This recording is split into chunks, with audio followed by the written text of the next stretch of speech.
This is the heartbeat of human services, a peek into the inspiring stories of our community and all things DHS. Join us. Good morning. My name is Jana Slagle, and I'm your host for today's podcast, The Heartbeat of Human Services. And today our guest is Social Service Supervisor over Employment Services staff, Ashley Coyle. Welcome, Ashley. Excited to be here today. Yay, we're happy to have you. So a lot of people have different ideas about what social workers are. And so during March being Social Worker Appreciation Month, we thought we would hear from you about what employment services social workers do. Can you give us a little rundown? Yeah, so our employment services social workers assist Calworks recipients. And tell us what Calworks recipients are. Calworks is a program to assist individuals in need financially where they get a cash grant each month. Okay. And so is the works part of it mean we want to help them get jobs? Is that why it's called Calworks? Exactly. So our part in employment services is to assist Calworks recipients with getting job ready. So we have a lot of activities to assist with that. So we help our participants with job search, job placement, as well as supporting their education goals. Oh, that's good. So our goal is kind of, we understand you need help right now, but we want to help you get self-sufficient, right? So to speak. Absolutely. So our main goal is self-sufficiency. So we're hoping our participants can gain employment to help them get off of cash aid and support their families. And so you mentioned that you help them with, did you say resumes or did you say, so what are some of the ways that you do that? Yeah. So first program I want to highlight is our Employment Zone or E-Zone program. So that's where a lot of our participants start out. So we have facilitators in-house. We've moved to a virtual platform, but pre-COVID, we taught a class here actually at the main office on California and Union.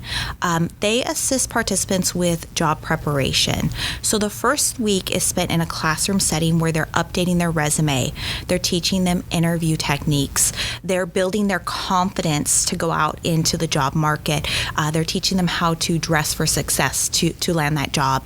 And then the next weeks after that, they work with job developers to actually start submitting that resume, filling out those applications to hopefully land that job. That's so cool. You must really see people transform from when they come in to when they get a job. And is that satisfying to see? Absolutely. So I love my position here at the Department of Human Services.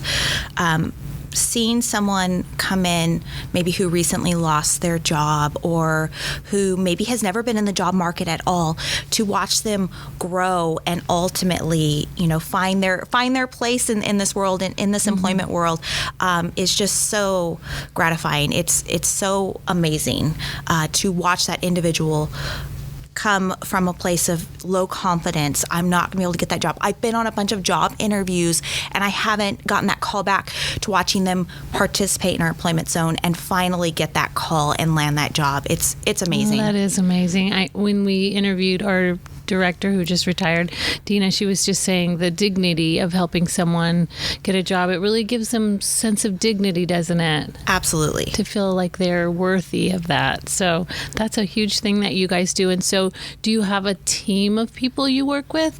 Yeah. So employment services team is a great word for what we do in employment services. So we have our case carrying social workers who help the parents day in and day out. So they do monthly calls with them. They're assigning them to the different activities. That's the bulk of the work that we do. But we also have facilitators. So I mentioned our Employment Zone program, where we have facilitators that teach the class, that work one-on-one or with the classroom on job preparation. We have job developers who are out in our community finding those jobs for our participants.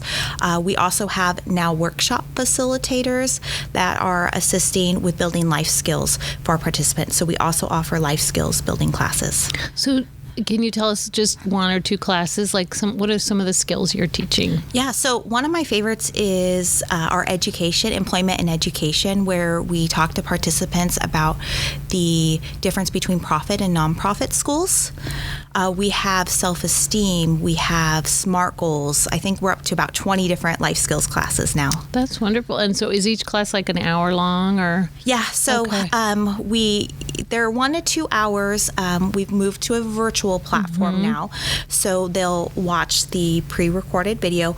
But we also have facilitators who will come in and work with the participants, answer any questions that they have those conversations of something in that workshop to follow up with them. And then we have some worksheets that they fill out as well. I love that. So does, as I'm just thinking about how people come in and they get help and they find jobs, is there a story in your mind of a success that you would like to share? Talk about? Yeah. So one of our recent success stories, I really love this story. So we had a participant come in, and one of the things that we do when we first sit down to get to know our families is we do some goal planning with them. So we find out some short-term, long-term goals, as well as their employment goal.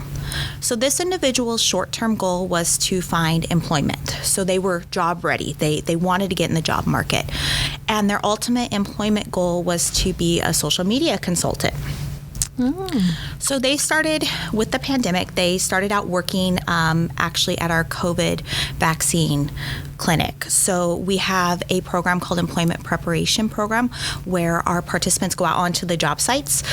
They work for their Calworks grant amount, and ultimately if they do well at that site, they transition into paid work experience to where they get paid for up to 40 hours per week, $15 an hour. So this participant worked at our COVID site on our paid work experience program. That ended.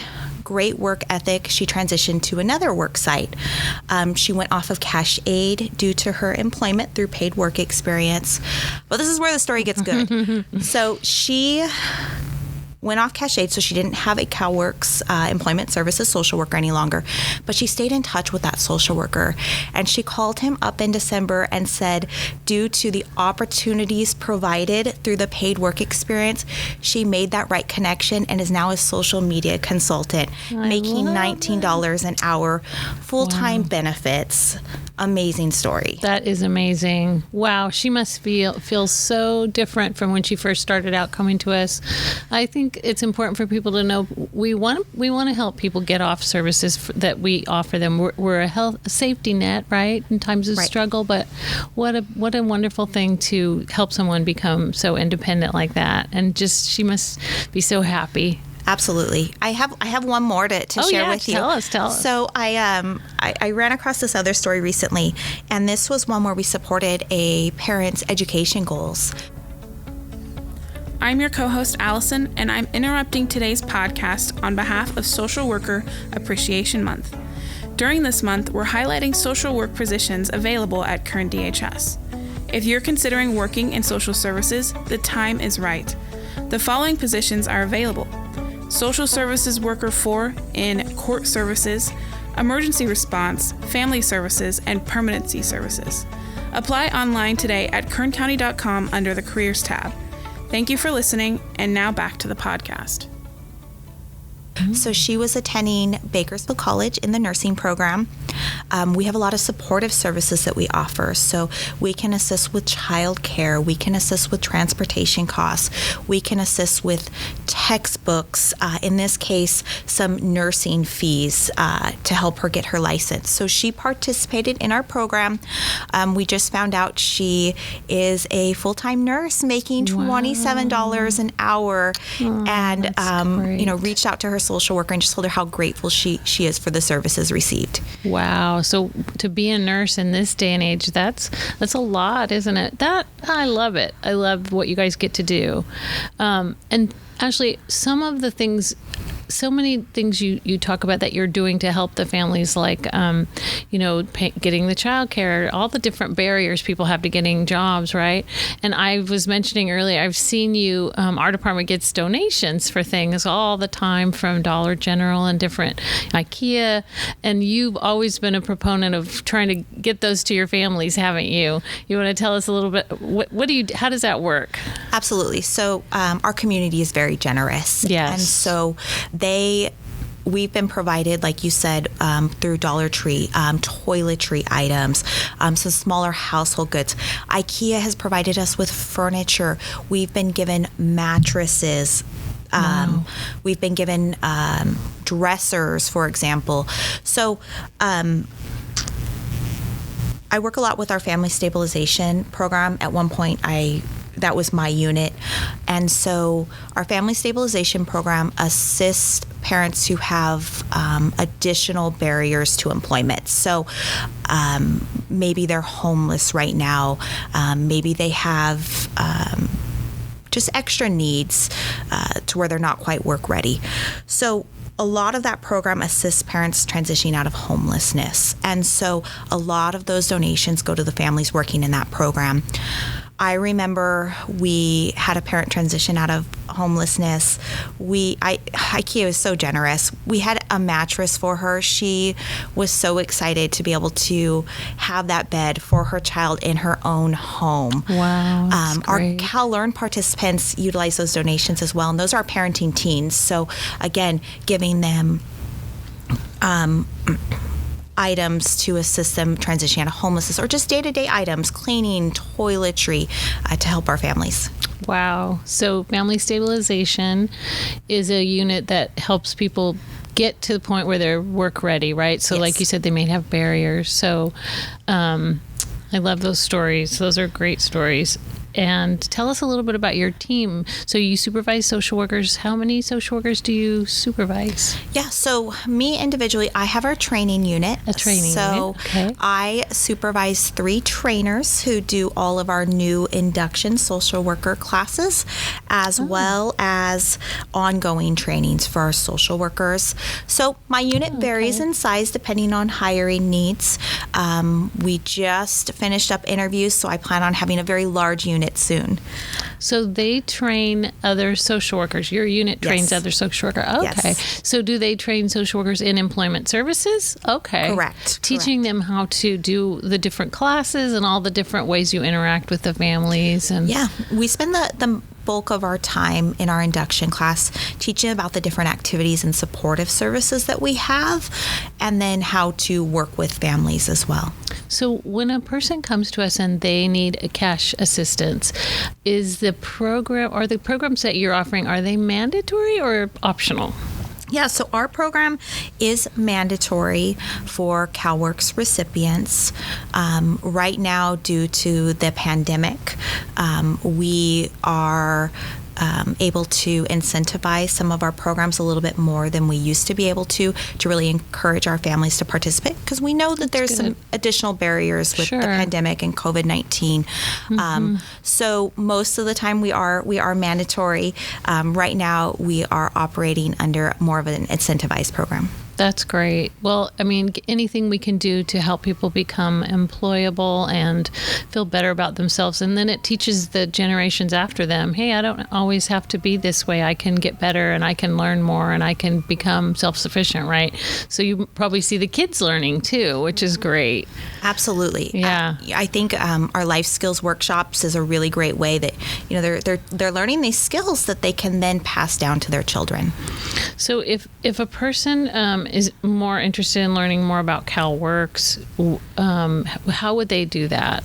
So we have our website, our dhs.org.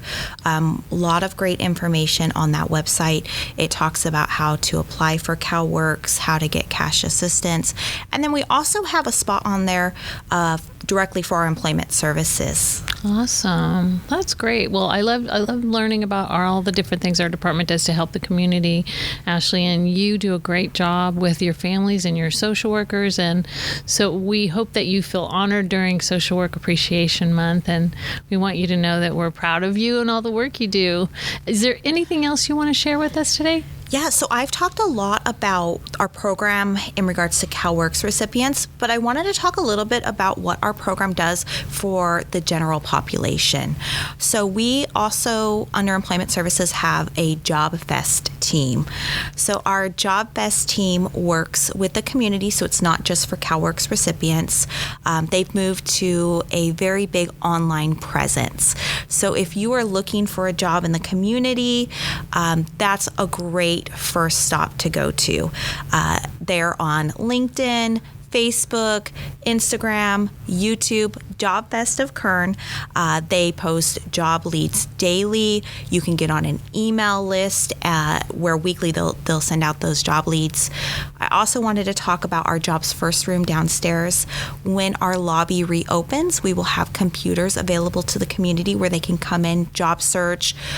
We also have job postings down there, and every Friday they offer first come, first serve for typing certificates. Okay. So currently it's not open downstairs, but we hope that opens again soon. And if people want to look at job opportunities or connect with us, like you said on the email, they go to just JobFest on any social media? Yes. JOBFEST. That's JobFest of Kern County. Of Kern County. And they do an amazing job. So I'm really glad you shared that. Yes. A lot of jobs right now. Absolutely. And the thing I love about our JobFest team, there's all different entry-level positions that they have posted, anywhere from very entry-level up to degrees, masters, professional jobs. Wow. So that's probably something people don't know about.